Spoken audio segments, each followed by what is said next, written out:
Vamos entonces a tener el tiempo de estudio de la palabra. Damos gracias al Señor una vez más por poder reunirnos, poder estudiar la Escritura, escuchar su consejo, escuchar su palabra para nuestras vidas. Amén. Pues hoy toca continuar con la serie de sermones que tenemos a Mateo como el eje principal del estudio. La serie que he titulado Tras los pasos del Maestro, porque queremos ir conociendo a Jesús, ir estudiando cada detalle. Por eso también estamos en la escuela dominical estudiando el libro de Hechos, porque la obra de Jesús no queda ahí. Cristo es tremendo y a través de nosotros ha hecho grandes cosas y las sigue haciendo en el día de hoy. Pero estamos aquí en lo que es el Evangelio, estamos aquí en la primera etapa de Jesús. Como habíamos visto en los sermones anteriores, Jesús todavía no ha aparecido. Estamos en el río Jordán, donde está Juan el Bautista, el enviado de Dios, preparando el camino del Señor. Y ya el domingo que viene sí entramos en lo que es el tema de cuando Jesús aparece en la escena, porque el sermón precisamente de esta mañana es muy cristocéntrico. Así que no digo para entrar en Jesús, sino porque ya aparece Él, pero como tal en la escena. Pero este domingo, el culto de esta mañana es muy cristocéntrico, muy enfocado en Jesús. Hoy estaremos estudiando los versículos del 11 al 12. Mateo capítulo 3, versículos del 11 al 12. Mateo capítulo 3, versículos del 11 al 12. ¿Estamos ahí? Pues leemos la palabra. Yo a la verdad os bautizo en agua para arrepentimiento, pero el que viene tras mí, cuyo calzado yo no soy digno de llevar, es más poderoso que yo. Él os bautizará en Espíritu Santo y fuego. Su aventador está en su mano, y limpiará su era, y recogerá su trigo en el granero, y quemará la paja en fuego que nunca se apagará. Padre, te damos gracias por tu palabra. Señor, estamos en esta hora esperando que tú nos hables. Por eso te pedimos, Señor, que tú la uses con poder. Me pongo en tus manos en esta mañana, Señor, confiando en que tu Espíritu Santo va a guiar la predicación y que en este momento está trabajando en cada uno de los que estamos aquí y que nos vas a hablar, Señor, nos vas a enseñar el camino en el que debemos andar, la voluntad que tú tienes para nuestras vidas revelada en tu palabra. Así que háblale a tu iglesia y ayuda a tu iglesia, Señor, a obedecer tu palabra. Disponemos nuestros corazones delante de tu presencia para que tú, Señor, los transformes. En el nombre de Jesucristo, amén. He titulado el sermón de esta mañana, La obra de Cristo en el creyente. La obra de Cristo en el creyente. Precisamente de eso nos está hablando el texto que acabamos de leer, donde Juan va a exponer o expone la respuesta divina ante el arrepentimiento verdadero. Lo que Cristo venía a hacer en aquel que lo aceptaba de corazón o que se arrepentía de todo corazón y aceptara a Dios en su vida. En los versículos que acabamos de leer, notamos que Juan llega al clima de su mensaje, a lo más alto del mensaje.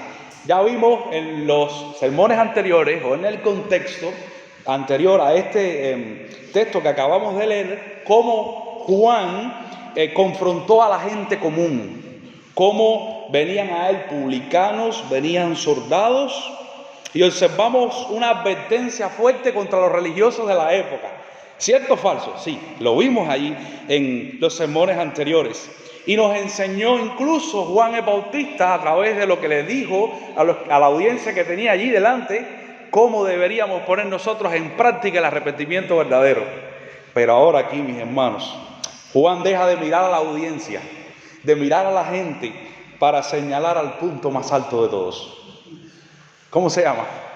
Jesucristo. Ya está al punto de aparecer Jesús, ya está a punto de llegar a Jordán.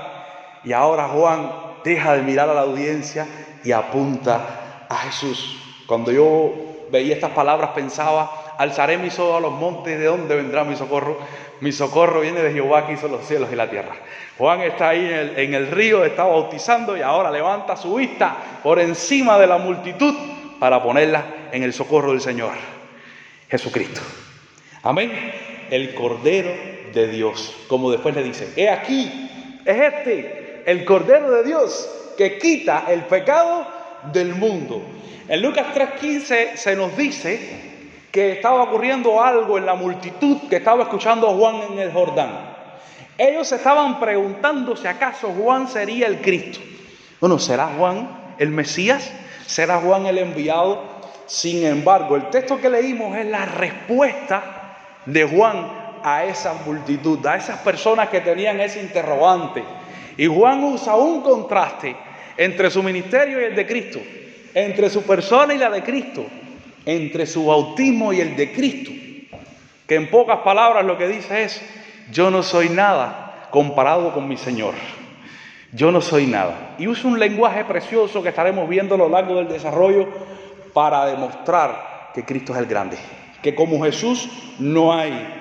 Juan solo era la voz que clamaba en el desierto, aquel que preparaba el camino del Señor, pero detrás de él, hermanos, iba a venir uno que era tan grande, tan sublime, que haría una obra tan extraordinaria en la vida del creyente que superaría todas las expectativas humanas, lo que Cristo vendría a hacer. El texto nos revela al menos 3 acciones divinas que Cristo realiza en la vida del creyente cuando hay un arrepentimiento verdadero. ¿Qué hace Cristo cuando hay arrepentimiento verdadero? Pues el texto lo revela. Lo primero que Juan nos enseña es que Cristo llevaría a cabo ¿qué? ¿La obra de qué? El bautismo del Espíritu Santo. Cristo llevaría a cabo el bautismo en el Espíritu Santo.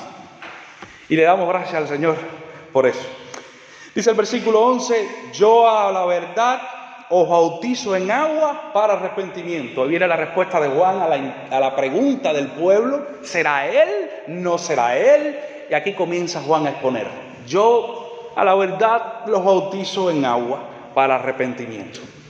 Pero detrás mí, dice la Escritura, viene uno cuyo calzado yo no soy digno de llevar. Él es más poderoso que yo. Él los bautizará en Espíritu Santo. Amén. Yo sé que dice otra palabra, pero ya la veremos más adelante.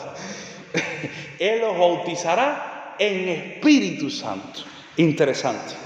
Como habíamos visto en los versículos anteriores, o en los sermones anteriores, la palabra bautizo, ¿de qué proviene? Del griego bautizo, que significa sumergir, hundir por completo o introducir un elemento en el agua.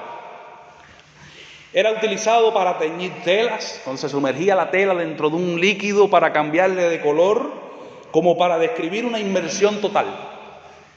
Descubrí este domingo algo que me causó un poco de curiosidad. Ya, mira, es interesante cómo la palabra bautizo o la palabra baptizo también se usa para cuando una persona se está ahogando. Miren usted hasta qué punto llegaba. Está sumergido, se está ahogando, el agua se lo tragó completo. Y entonces, pues aquí viene la idea de que nosotros creemos en el bautismo por inmersión, totalmente. Le damos gracias al Señor. Nosotros no creemos en el chorrito de agua en la cabeza, ni las goticas. No, nosotros creemos en el bautismo bíblico, que tiene un significado fuerte. En el caso de Juan era un acto público y simbólico que apuntaba o que preparaba, al pueblo ¿para qué? Para el ministerio de Cristo.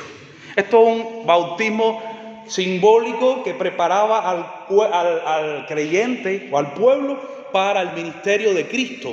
¿Significaba qué?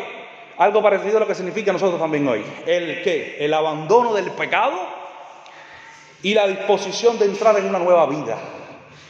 Dice también la transición del viejo hombre, atrás se queda, al nuevo hombre. Nuestro deseo ¿de qué? De vivir una nueva vida para el Mesías. Eso era el significado también en Juan, como también lo es en nosotros, aunque en nosotros ya el concepto se amplía más Así como Cristo murió, nosotros también morimos al pecado y resucitamos a una nueva vida. En Cristo cogió un poco más de color, pero acá en el caso de Juan, hasta aquí era esto. Todavía Jesús no había muerto, pero bueno, ya apuntaba y ya era figura de Jesús. Y le damos gracias al Señor por eso. ¿El Espíritu Santo quién es? La tercera persona de la Trinidad. Nosotros lo creemos Mateo 28, 19. Hago esto aquí, porque perdón de ustedes.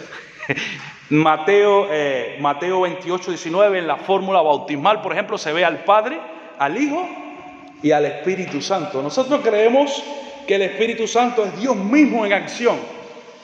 Lo veíamos ahorita en Hechos capítulo 5, versículos del 3 al 4. Yo no sé qué está pasando, pero últimamente la escuela dominical tiene mucho que ver con los sermones que se están predicando. Es el Espíritu del Señor guiándolo todo. Y le damos gracias a Dios. Vimos ahorita que Ananías y Zafira mintieron ¿a quién? Al Espíritu Santo. Y Pedro le dice, ¿quién les enseñó? ¿Quién les dijo? ¿Por qué dejaron que Satanás llenara la cabeza, su corazón? Que ustedes terminaron mintiendo al Espíritu Santo. Y después dice, ustedes no le mintieron a hombre alguno, ustedes le mintieron a Dios. Nosotros creemos que el Espíritu Santo no es una fuerza impersonal como muchos enseñan por ahí. Nosotros creemos que el Espíritu Santo posee intelecto. Ahorita hablábamos mucho del Espíritu Santo y pensaba. La Escritura dice que el Espíritu Santo conoce nuestros pensamientos. El Espíritu Santo sabe incluso los pensamientos del Señor, porque es Dios mismo. ¿Quién conoció la mente del Señor? ¿Quién le instruirá? El mismo Señor, el mismo Espíritu. La Escritura nos enseña que el Espíritu Santo, ¿qué cosa es? Tiene voluntad.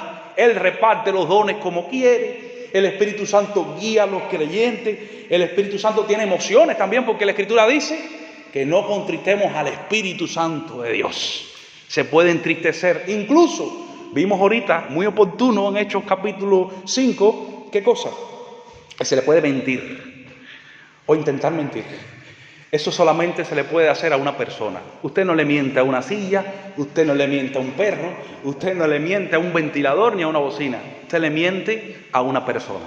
Y nosotros creemos que el Espíritu Santo, ¿qué es? La tercera persona de la Trinidad. Y lo estamos mencionando porque es importante el Espíritu Santo acá. Es clave en lo que Juan va a enseñar. Es el sello del creyente. Ese que dice, ustedes son propiedad de Dios. De manera que viendo estas dos definiciones y viendo lo que es el bautismo y viendo lo que es el Espíritu Santo, podemos llegar a la conclusión de que el bautismo en el Espíritu Santo es la inmersión, por decirlo así, hay muchas palabras de definirlo, es la inmersión sobrenatural del creyente en la nueva vida y en la presencia de Dios. Qué interesante que en el río, Juan decía, metía a la gente en el agua y la volvía a sacar, pero la sumergía totalmente. Pues el bautismo del Espíritu Santo, usando esa figura, es más o menos lo mismo. Es esa inmersión, pero en vez de en el agua, en la vida de Dios, en la presencia del Señor. De manera que tú y yo que estamos aquí esta mañana, si tenemos al Espíritu Santo, nuestras vidas están sumergidas en la presencia del Señor. Eso bautismo del Espíritu Santo. ¡Qué alegría! Por eso la Escritura dice, acérquense pues confiadamente ante el trono de la gracia. Mi hermano, tenemos al Espíritu Santo de Dios para poder disfrutar de la presencia del Señor. Esto es algo precioso. Marca también que el inicio de la vida cristiana, cuando tú y yo aceptamos a Jesús, tenemos el Espíritu Santo, somos bautizados, revestidos con ese poder de lo alto, y ahí comienza nuestra vida cristiana. Ahí comienza el nuevo ¿qué es? Nacimiento, la nueva vida de verdad. Así como el agua del río, es que toda la Escritura se enlaza. Como el agua del río significaba muerte al pecado, nazco una nueva vida, el Espíritu Santo, su bautizo también significa que yo he muerto ya, ahora soy revestido a la nueva vida. Porque antes, dice la Escritura, estábamos muertos en nuestros delitos y pecados. Estábamos muertos espiritualmente, separados de Dios. No teníamos comunión con el Señor. Había una separación. Pero al creer en Cristo y el Espíritu, ¿qué hizo? El Espíritu vino a unirnos con el Señor, a sumergirnos en su presencia, a darnos esa nueva vida, esa nueva naturaleza. Ya no estamos muertos espiritualmente, estamos vivos. Y cuidado, porque ahorita lo decíamos en la escuela dominical, ese mismo Espíritu Santo al que se le mintió y cayeron muertos aquellos, es el mismo que está en nosotros, el mismo Espíritu que resucitó a Jesús de los muertos y que después lo vamos a ver en el río descender en forma de paloma. Vamos a ver eso porque también es martes y versado y hay personas por ahí en los cultos con unas palomas. El Espíritu. Hermano, vamos a analizar la palabra del Señor. La Biblia usa muchas figuras y esto es importante. Así que el Espíritu Santo, el bautismo del Espíritu Santo es aquel que nos capacita a nosotros ¿para qué? Para hacer la obra del ministerio de Dios también. Nos llena de poder. Eso es ser bautizado del Espíritu Santo. Hechos 1:8. Recibiréis poder cuando llegue a vosotros el Espíritu Santo y me seréis testigo. Poder para la obra del ministerio. Poder para ejercer los dones que la iglesia tiene. Esto es a lo que conocemos como el sello como la esencia de la teología del nuevo pacto. En 2 Corintios 3:6 se habla del ministerio que mata, del ministerio grabado en piedra, de la ley. Pero ahora el Espíritu Santo es el ministerio de la gracia. El Señor nos ha dado su Espíritu, a diferencia de la ley que condena al hombre porque nadie puede cumplirla. Dios nos ha dado a Jesús que la cumplió y a su Espíritu como ministerio del Espíritu Santo. No estamos bajo la ley, sino bajo la gracia. Y el Espíritu Santo, el bautismo es precisamente ministerio también. Juan explica, Juan hace algo. Juan expone el límite de la capacidad humana en comparación con ¿qué? Con la supremacía de Cristo. Cristo es superior. Nosotros tenemos un límite. Hay cosas que no podemos hacer. Juan dice, yo a la verdad ciertamente los bautizo a ustedes, pero con agua.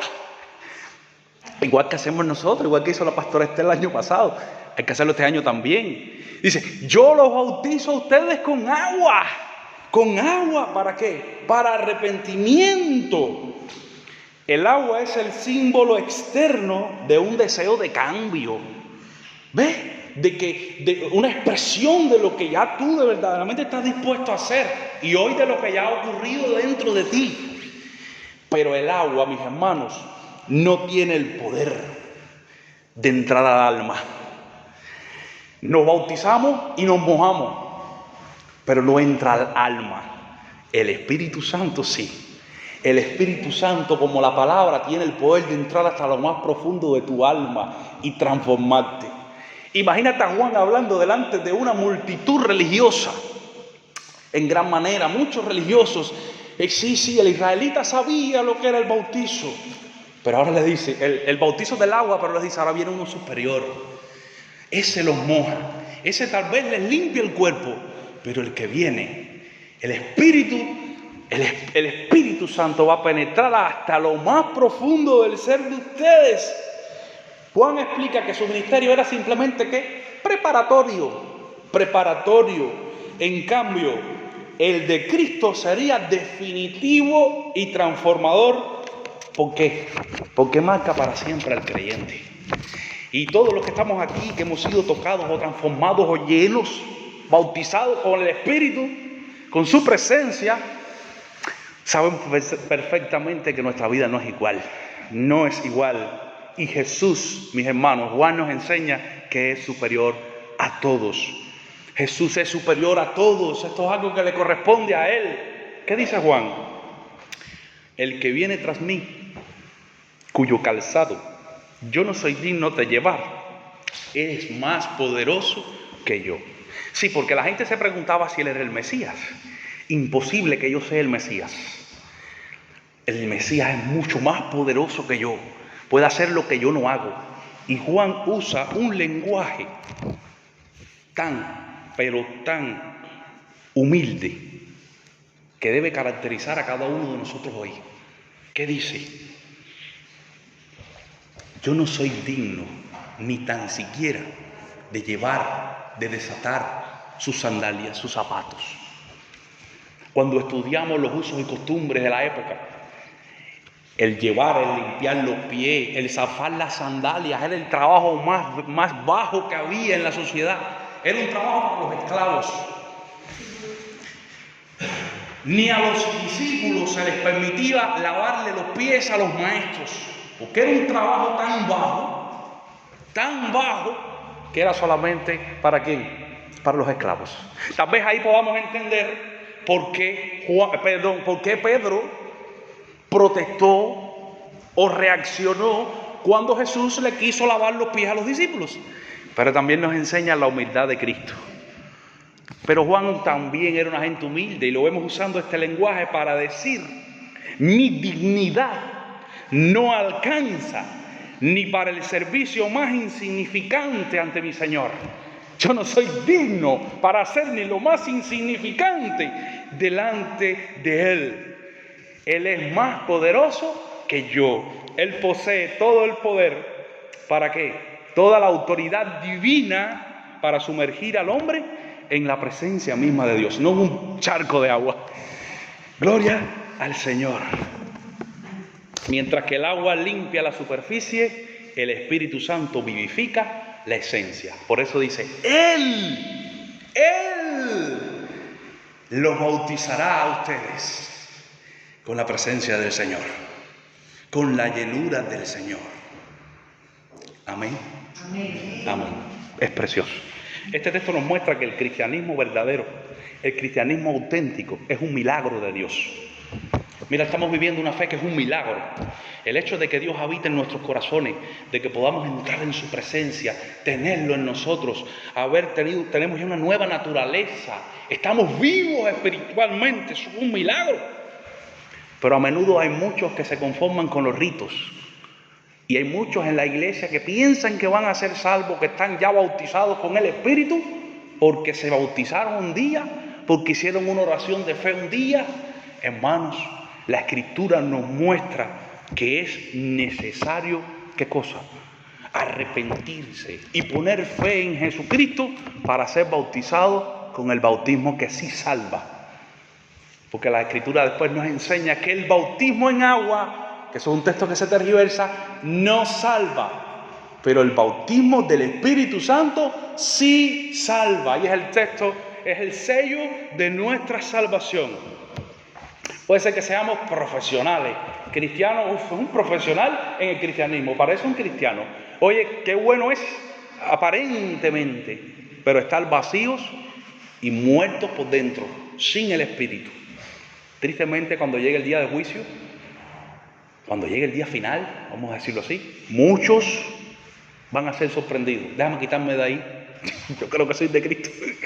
Porque van a creer que tenían la salvación asegurada, como decíamos ahorita, por ser descendientes de Abraham, como decíamos en los domingos pasados, porque, como decía, hacían cosas. Ahora me acordé de aquel joven rico cuando vino: Señor, ¿qué tengo que hacer para heredar la vida eterna?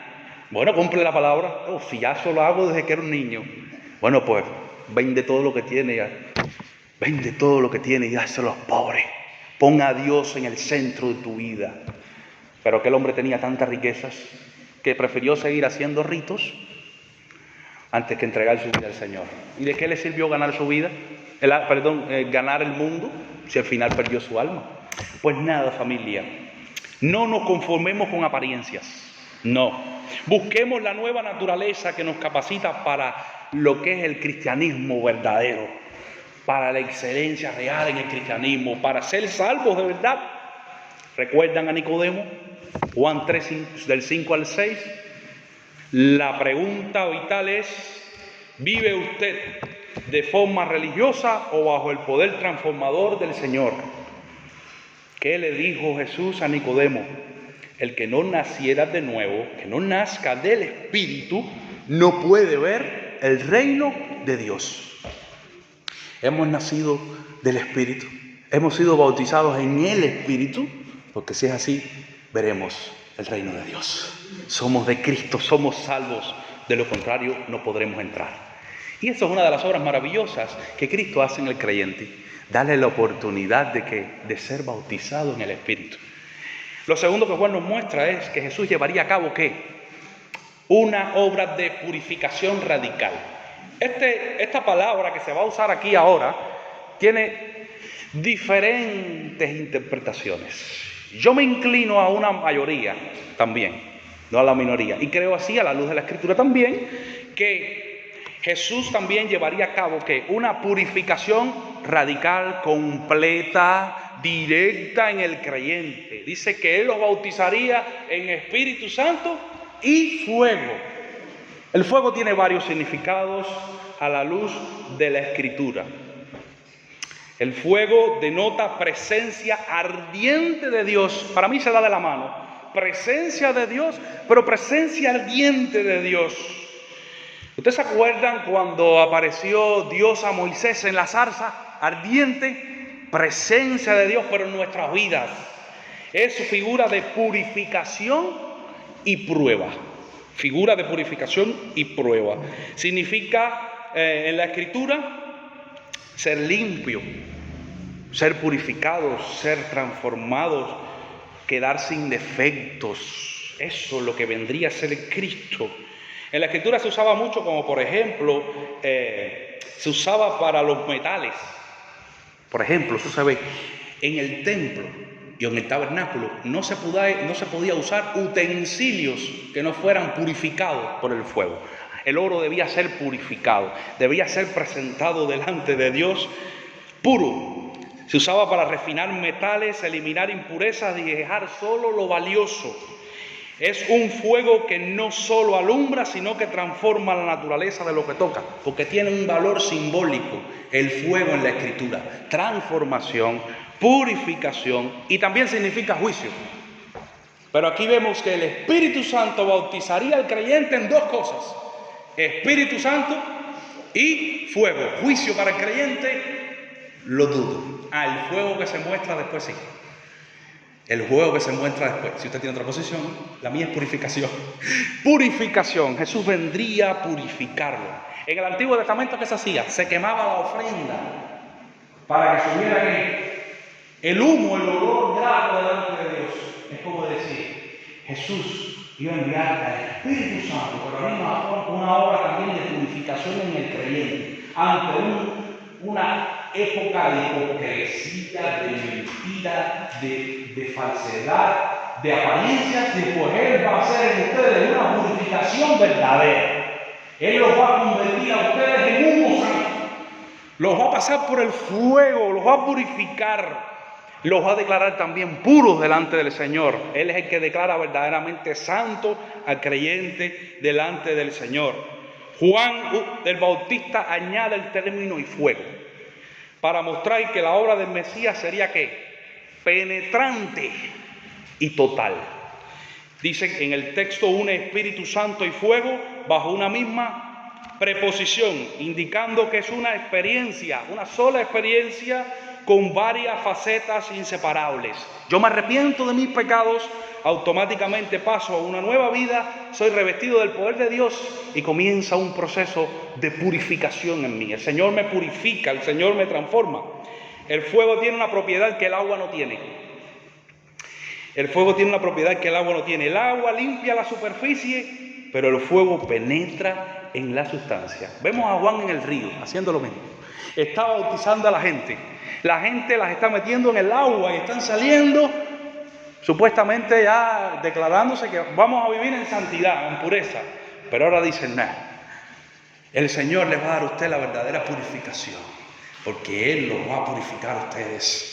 Y ¿saben una cosa?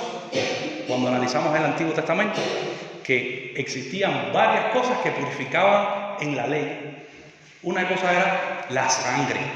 Cristo nos purificó con su sangre.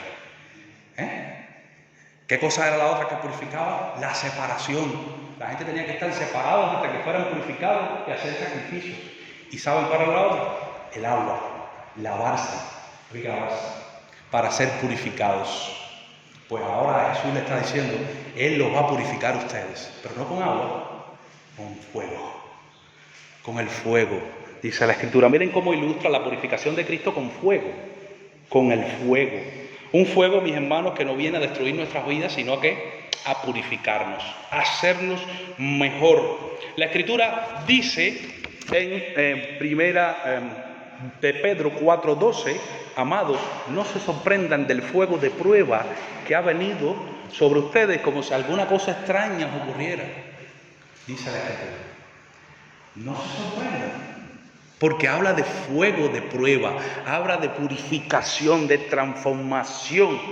Y esto es interesante, porque en 1 Pedro 1:7 dice que sometida a prueba vuestra fe, mucho más preciosa que el oro, el cual aunque perecedero se prueba con fuego, sea hallada en alabanza, gloria y honra. El Señor va a purificarnos.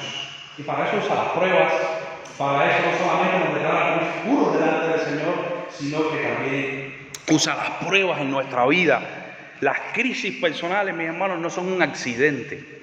Cuando pasamos por situaciones difíciles que parece que nos están quemando, tenemos que recordar que el Señor nos está purificando. Purificando, ¿por qué? Porque Jesús no vino a dejarnos como estábamos. Jesús vino a transformarnos, a hacernos mejor, para que tú y yo pudiéramos ser como Jesucristo, a la imagen de Jesucristo. Se dice que el joyero, vamos a decirlo así, la palabra no sé ahora, está frente a la plata, dándole fuego y fuego y fuego y fuego y fuego. ¿Hasta cuándo? Hasta que ve su rostro reflejado sobre ella. Pues Cristo también, mi hermano. Dice la Escritura que Dios nos iba a dejar pasar nosotros por procesos. No solamente nos iba a declarar puros delante de Él, sino que nos iba a pasar por procesos hasta que tú y yo reflejáramos la imagen de Cristo en nuestras vidas. Tengamos presente cuando estemos pasando por problemas difíciles, por el fuego de la prueba, que Jesús es, como dice Malaquías 3:3, el refinador que se sienta junto al horno. El refinador que se sienta junto al horno. Y Jesús siempre está velando que la temperatura del fuego. Dice la Escritura que nunca nos va a dejar una prueba mayor que la que nosotros podamos soportar, sino que también la tentación nos dará la salida. Así que tengamos presente que Dios está ahí, que Cristo está ahí, y que sea cual sea la situación por la que estemos pasando, recordemos, nos está purificando. Nos ha declarado puros, pero también nos sigue purificando. Y por último, Juan nos enseña que Jesús llevaría a cabo una obra de separación espiritual. Ahora sí, separación espiritual del alma, para preservación del alma, separación espiritual para preservación del alma.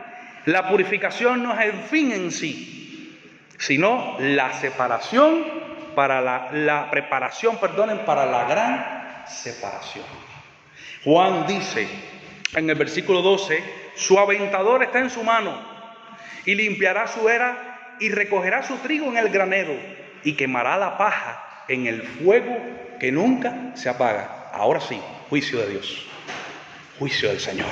Es interesante porque cuando vemos estas figuras, vamos a verlo así para el que no lo sepa, el aventador es una herramienta que se usa, muy similar a una horca o pala de madera, que se usa para tirar el trigo al aire. Aquí se debe conocer esa cultura, porque aquí se cosecha trigo.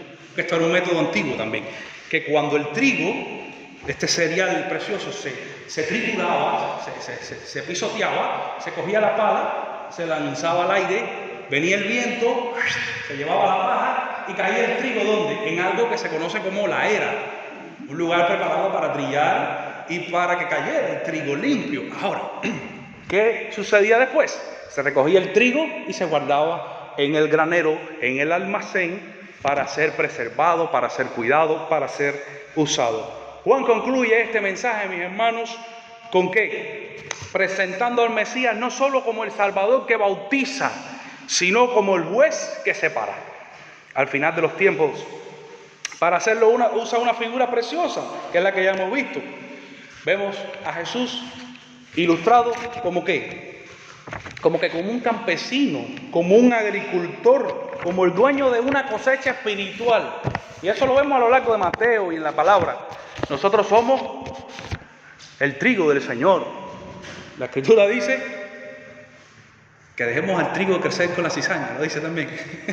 Pero nos llama trigo del Señor a los creyentes verdaderos. Y ahora Juan usa toda esta figura preciosa, todo este lenguaje precioso, ¿para qué? Para mostrarnos a Jesús como ese que tiene la autoridad de ejecutar ¿qué? La separación, el juicio final. El aventador en la mano de Cristo, ¿qué representa? Su autoridad para ejecutar el juicio, como habíamos visto. Jesús posee la capacidad para discernir entre lo verdadero y lo falso. Ahora mismo Jesús sabe quiénes de los que estamos aquí son verdaderos y quiénes son falsos.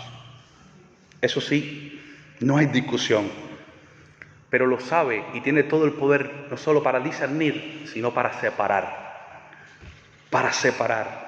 El trigo, como habíamos dicho, representa aquí a los cristianos verdaderos.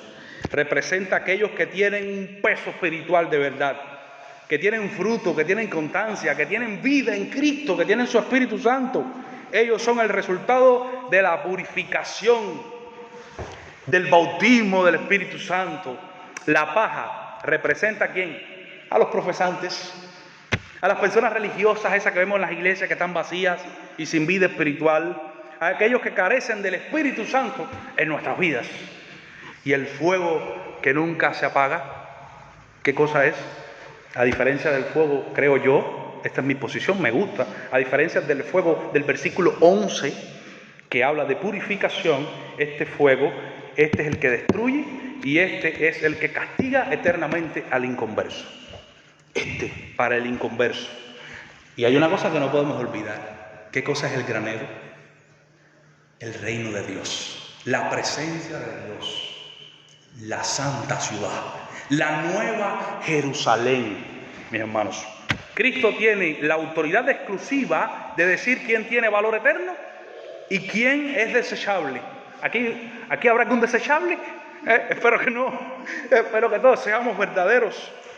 Pero la paja, mis hermanos, el creyente falso o el incrédulo, será arrojado ¿dónde? En el fuego que nunca se apaga. ¿Por qué? Porque cuando el viento le daba la paja se iba amontonando y como que no servía, en aquella época no se usaba para nada, se le daba candela. Pues así, hermano, Jesús tiene, esa escritura la tiene en la mano, tiene el poder en la mano, tiene la autoridad en la mano para decidir quién y quién no es. Y sabe también. Llegará la cosecha. Por eso Jesús decía, dejen que crezca el trigo con la cizaña, porque a veces queremos que en la iglesia nada más hayan puros angelitos. Es una manera de decir, puros creyentes verdaderos, que no tengan ningún problema, que no tengan ningún defecto. Ellos son totalmente santos. Pero Jesús dijo, dejen que crezca con ustedes el trigo, la cizaña. La cizaña les ayuda en la purificación. La cizaña les ayuda, pero cuando aparezca el dueño de la cosecha, Él va a separar el trigo de la paja y le va a dar candela a la paja. Digamos que el único fuego que el creyente va a experimentar, ¿cuál es? El de la purificación, el fuego de las pruebas, el del Espíritu. Pero, mis hermanos, el fuego del juicio eterno, tristemente, le corresponde a aquellos que no creen en Cristo. Dice Apocalipsis 20:15, y el que no se halló inscrito en el libro de la vida, fue lanzado en el lago de fuego y azufre. Esa es la escritura que es la muerte segunda. Hermanos, esto es una advertencia tremenda. Una advertencia tremenda. Aquí todos parecemos cristianos. Todos parecemos cristianos. Estamos en la misma era, en el mismo campo, en el mismo lugar. Pero la pregunta es, ¿somos todos trigos? Tengamos presente que Jesús conoce, que Él sabe y que llegará el día en el cual separará, como dice después, a los corderitos lindos, como el domingo pasado que estaban ahí, ¿de lo qué? Va a separar las ovejas ¿de qué? Cabras es lo que dice, no me acuerdo la palabra ahora. Ustedes saben lo que les digo, ¿verdad? Porque el Señor conoce. No vivamos de apariencia, familia. Revisemos nuestra vida, revisemos nuestra vida a ver si somos cáscara o si somos trigo. Analicemos nuestra vida. ¿Por qué? Porque de lo contrario vamos a ser arrojados en el lago de fuego. Que cuando el dueño de la cosecha aparezca, mis hermanos, y lance su aventador, usted y yo seamos hallados como trigo digno de su granero. Concluyo en esta mañana. Hemos visto a través de lo que Juan les pone al pueblo que Cristo realiza una obra extraordinaria en el creyente.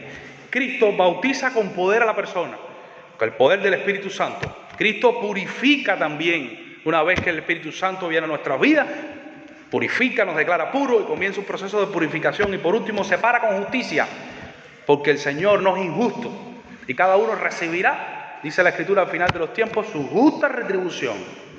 No creíste en Cristo, eres condenado. Creíste en Cristo, no eres condenado. Por tanto, mis hermanos, hago un llamado directo al alma de cada uno de los que estamos aquí. Un llamado directo. No te conformes con el rito del agua. No te conformes con una religión de apariencias. No te conformes con la religiosidad. Busca el poder del Señor. Busca la presencia de Dios en tu vida. Cuando vengan las pruebas a tu vida, sopórtalas.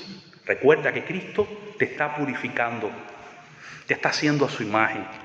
Recuerda que el aventador está en su mano y la separación final es inevitable.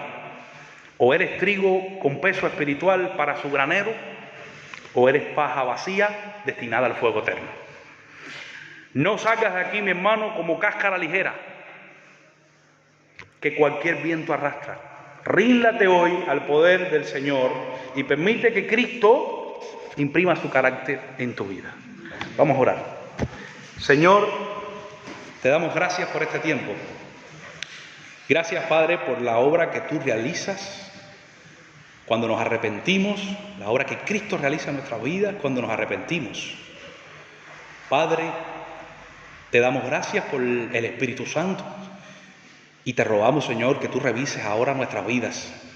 Padre, si hay alguien aquí que todavía no es un creyente verdadero, te rogamos, Señor, que tú toques su corazón, que tú le ayudes a confiar en ti.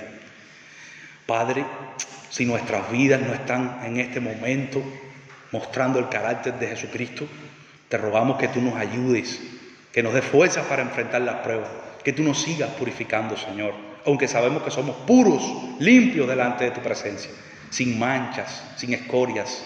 Pero, Padre, hay un proceso de purificación y de santificación que debemos, Señor, nosotros llevar a cabo, o que debes tú llevar a cabo en nuestras vidas.